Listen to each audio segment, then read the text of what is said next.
જાય છે માનું હયાફાટ રુદન જોઈને આપણને એમ થઈ જાય કે તંત્ર સુધરવા જ નથી માગતું. તંત્ર કેટલી હદે નિર્ભર અને કઈ પ્રકારનું હતું એની માટે એક આ ઘટના છે. ભાઈ શ્રી ભૂષણભાઈ કહેતા હતા કે વિપક્ષે આમ કહું છે, ઓલા એમ કહું છે. અરે ભાઈ, એક એક ઘટના બનતી હોય તો આ મોરબી પુલની દુર્ઘટના, 150 લોકોના જાન ગયા, નાના બાળકો ગયા, માનવતાની બેદરકારી નેવે મૂકીને સંપૂર્ણપણે કરેલી કામગીરી આજ દિન સુધી એ ન્યાય માટે ઝંખે છે.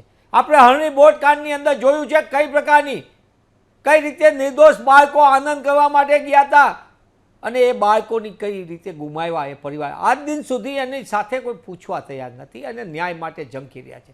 તક્ષશિલા કાંડની અંદર જોયું તો ગેરકાયદેસર બાંધકામ, ભ્રષ્ટાચારનો જીવતો જાગતો નમૂનો અને કઈ રીતે અહીંયા લોકો ભૂંજાઈ ગયા, બાળકો.